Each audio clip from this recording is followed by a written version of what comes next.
Infelizmente, mais um caso de violência contra a mulher.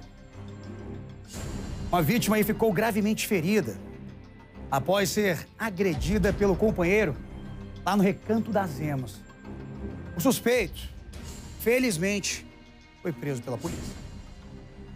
Mais uma tentativa de feminicídio aqui no Distrito Federal. Desta vez, uma mulher de 39 anos foi gravemente ferida após levar uma paulada na cabeça pelo seu companheiro. Tudo aconteceu na madrugada do último domingo, aqui no Recanto das Emas, uma região que é conhecida como Fazendinha, uma região de chácaras. Segundo a polícia militar, uma vizinha acionou o socorro. Ela disse que horas antes o casal estava brigando. Na versão do agressor, ele estava revidando a uma injusta agressão da companheira que estava com uma faca na mão. O corpo de bombeiros foi acionado e a vítima foi levada ao hospital de base com trauma na cabeça e hemorragia ativa. Segundo a PMDF, a madeira aparentemente usada no crime e a faca supostamente usada pela mulher foram recolhidos. A nota diz ainda que no momento da abordagem, o homem não apresentava sinais de embriaguez. O suspeito foi preso em flagrante e conduzido para o DPE para aguardar a audiência de custódia. Mas as investigações continuam pela 27ª Delegacia de Polícia. Segundo a Secretaria de Segurança Pública, até maio deste ano, o DF registrou 32 agressões contra mulheres que poderiam ter sido mortas. Até agora, foram 20 casos de feminicídios confirmados. Aí a reportagem da Viviana Lira, gente, olha só. 20 casos até a reviravolta de ontem também, né? Infelizmente, a morte da Elaine, né? Que a polícia descobriu que não teria sido por engasgo, e sim mais um feminicídio cometido em março, em Samambaia. Então já são 21 casos. 21 mulheres que perderam a vida. Daqui a pouquinho a gente vai falar muito ainda sobre esse tema. Muito sobre violência contra a mulher, porque chega, basta, ninguém aguenta mais. Tem que falar todo dia. Logo mais, a gente traz números também atualizados, né? E, ó, falando ainda muito sobre isso, a quantidade de medidas protetivas revogadas no DF é algo assustador, tá? A maioria dos casos aí, o companheiro pede à vítima de violência doméstica para retirar a medida protetiva. E aí, eles cometem outros atos de violência, e até chegando à morte da companheira. Essa segunda chance pode ser fatal. Beijo. A auxiliar de limpeza Itana do Amparo dos Santos, de 36 anos, foi morta pelo companheiro no último dia 21. O crime foi em Vicente Pires, na frente dos filhos do casal. No decorrer das investigações, a Polícia Civil descobriu que a vítima já tinha pedido e depois revogado uma medida protetiva contra o agressor, Celi Costa do Amaral, de 41 anos, que está preso. Situações como essa podem ser mais comuns do que se pensa. Só no ano de 2023 já foram quase 1.500 medidas protetivas revogadas aqui no Distrito Federal. Em todo o ano passado foram quase 2.300 revogações. Números altos que assustam, especialmente se a gente considerar que só neste ano aqui no DF 20 mulheres já morreram vítimas de feminicídio. Mas antes de mais nada é preciso que se entenda o que são as medidas protetivas e como elas são obtidas, como explica esta delegada. Bom, a medida protetiva é uma medida que é prevista pela Lei Maria da Penha, que essa vítima que está em uma situação de violência doméstico-familiar, quando ela vai até uma delegacia de polícia para registrar uma ocorrência, ou ela verifica que a integridade física dela está em risco, ela pode requerer essa medida para preservar a integridade física dela. Ou seja, são algumas determinações que o juiz, depois de analisar aquela situação, vai determinar que resguardem essa integridade dessa mulher. Ou seja, a proibição desse agressor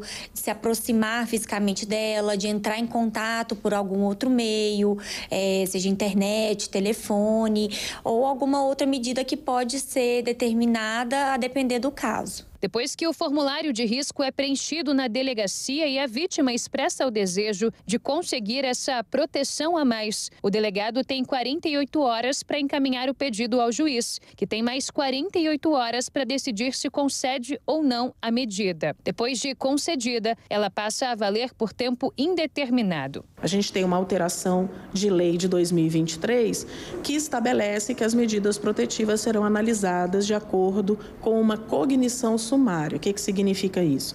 Que as informações que a mulher trouxer serão as informações necessárias e suficientes para o juiz estabelecer e fixar essa medida protetiva.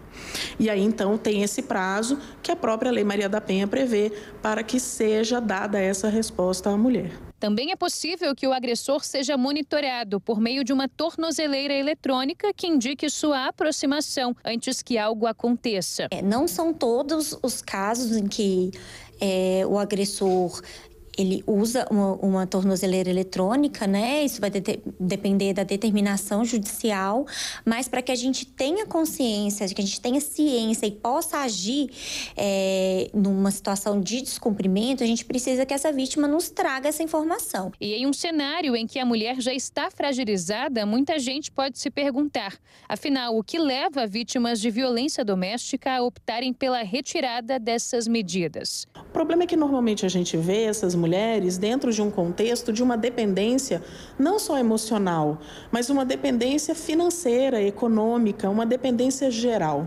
Às vezes a gente vê famílias, a gente tem filhos.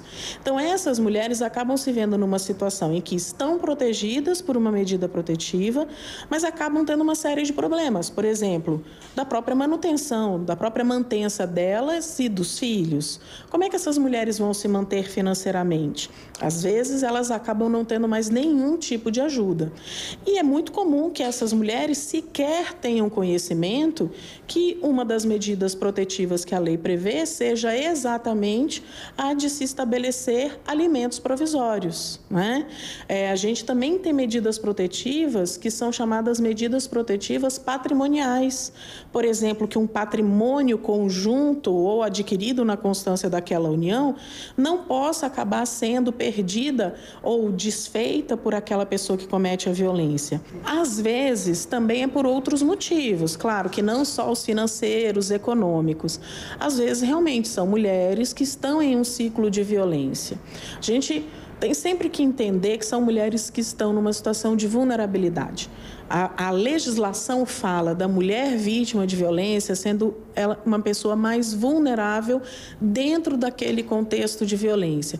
Não estamos falando aqui de uma mulher incapaz de decidir, nem nada disso. Estamos falando de uma mulher mais suscetível. Em alguns casos, mesmo com a solicitação de retirada, é possível que a Justiça decida por manter a proteção valendo. E por mais que o aumento nos casos de violência contra a mulher nos últimos anos seja chocante, segue sendo necessário compreender a importância de se acionar e confiar na polícia e no judiciário. É muito importante que essas mulheres procurem os órgãos públicos que estão à disposição delas para auxílio nessa situação, não só as delegacias de polícia para registro das situações criminosas, mas também outros órgãos públicos que oferecem tanto auxílio psicológico quanto auxílio de assistência social, ou então programas que buscam inserir essa mulher no mercado de trabalho para retirar essa questão da dependência econômica com seu agressor.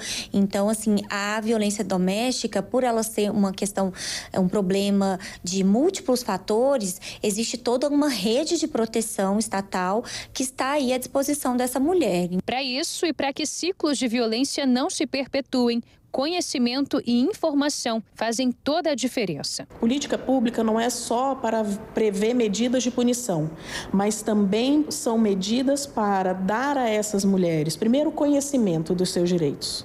Segundo, conhecer, por exemplo, a quantidade de medidas protetivas que são possíveis de lhes serem aplicadas e oferecidas quando são atendidas na delegacia.